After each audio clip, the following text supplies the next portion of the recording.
ओम शांति।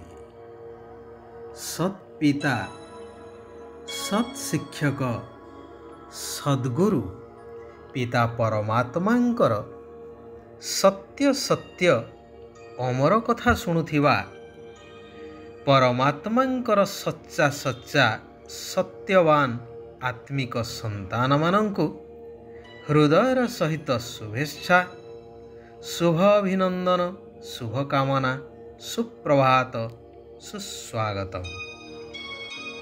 सत्य पिता निराकार परमात्मा शिव बाबा आसिछन्ति सत्य एवं असत्य मध्यरे थिबा विशेष पार्थक्य को बुझाइबा पाई।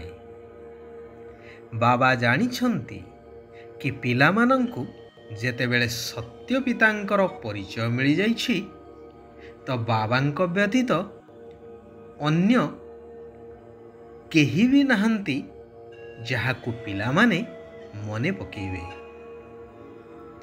एवं चारि जुगर शेषरे एते समयर अंतर परे मिलिथिबा संतान मानंक व्यतीत बाबांकर मध्य अन्य केही नाहंती।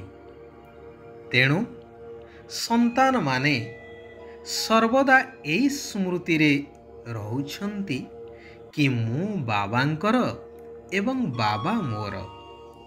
एही स्मृति सहज एवं समर्थ करिबा भली मध्य अटे। सहज अटे एवं समर्थ मध्य करिथाए। एही भली स्मृति स्वरूप स्नेही संतान केवल साकार रे काहींकि स्वप्न रे मध्य केबे असमर्थ हेई पारिबे नाही। एहार अनेक उदाहरण मध्य आमे माने विभिन्न शास्त्र पुराण रे देखुछे, पढ़ीचे मध्य। एइठारे रामायणर कथाटिए मने पड़े। रामचंद्र बानर सेनांक सहित लंकार सीमारे पहुंची अंगदंकु शांति प्रस्ताव दे रावण पाखकु पठेइले। प्रबल प्रतापी, प्रबल पराक्रमी, त्रिपुर विजयी, महाज्ञानी, महापंडित रावण सभा एकु आरेक बली शक्तिशाली मायावी राक्षस सेना काहारी को मध्य भय न करी अंगद वीर दर्परे रावण सभारे उपस्थित हेले। तांकु बसिबा पाई आसन न मिलिबारु स्वयं निजर लांगुल साहाय्यरे रावणर सिंहासन ठारु मध्य उच्च आसन करी ता उपरे विराजमान हेले एवं आसिबार अभिप्राय जणाइले निर्भीक चित्तरे।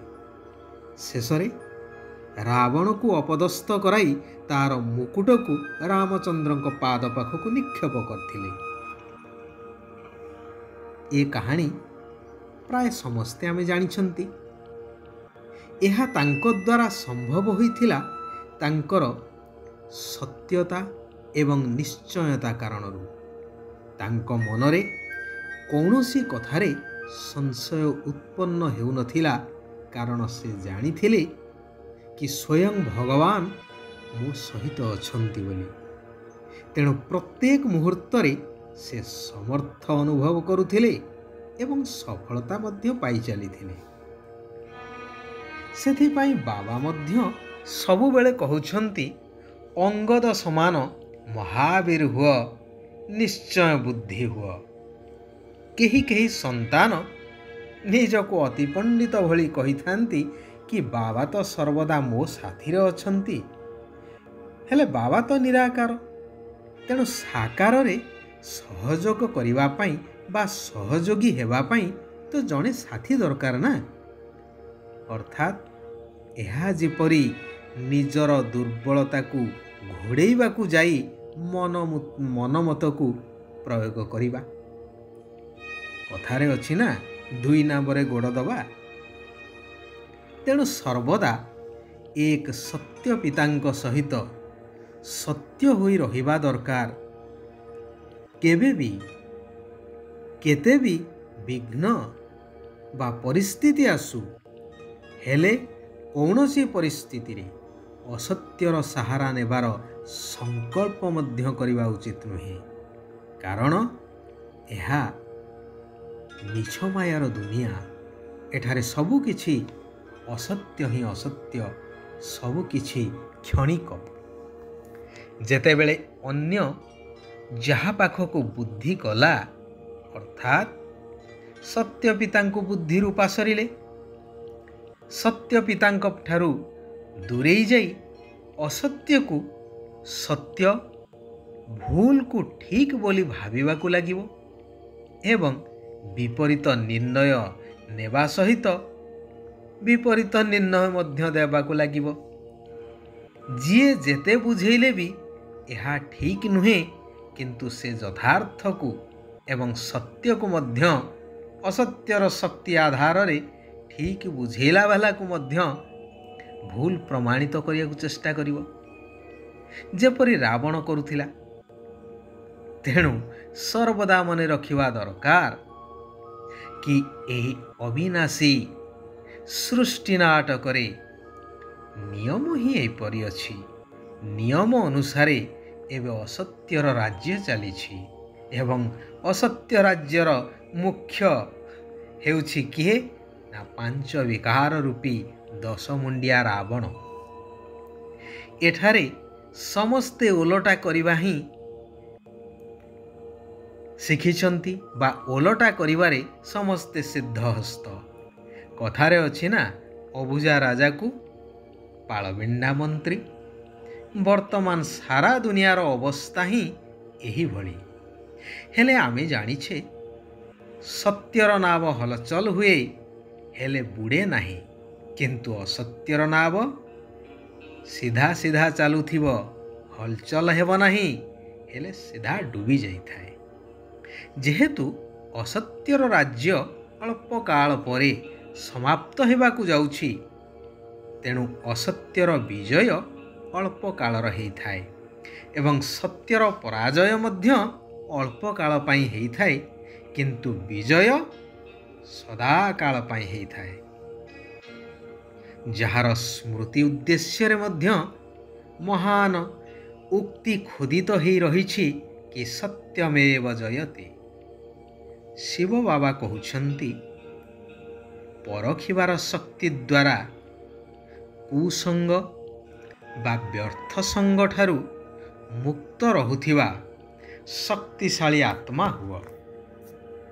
କେହି କେହି ପିଲା କୁସଙ୍ଗ ଅର୍ଥାତ୍ ଖରାପ ସଙ୍ଗଠାରୁ ତ ଦୂରେଇ ରହୁଛନ୍ତି, ହେଲେ ବ୍ୟର୍ଥ ସଙ୍ଗ ଦ୍ୱାରା ପ୍ରଭାବିତ ହେଇଯାଉଛନ୍ତି। କାରଣ ବ୍ୟର୍ଥ କଥାଗୁଡ଼ିକ ଅଧିକ ମନୋରଞ୍ଜନକାରୀ ହେବା ସହିତ ବାହାରୁ ବହୁତ ଆକର୍ଷକ ମଧ୍ୟ ହେଇଥାଏ। ସେଥିପାଇଁ ବାବା କହୁଛନ୍ତି, ତିନି ମାଙ୍କଡ଼ ଭଳି ନା ବ୍ୟର୍ଥ ଦେଖ, ନା ଶୁଣ, ନା କୁହ। ହେଲେ ଏଠାରେ ଆମକୁ ଆଉ ଦୁଇଟି କାର୍ଯ୍ୟ କରିବାକୁ ପଡ଼ିବ। ତାହା ହେଉଛି ନା ବ୍ୟର୍ଥ ଚିନ୍ତା କରିବାକୁ ପଡ଼ିବ, ନା ବ୍ୟର୍ଥ କର୍ତ୍ତବ୍ୟ କର।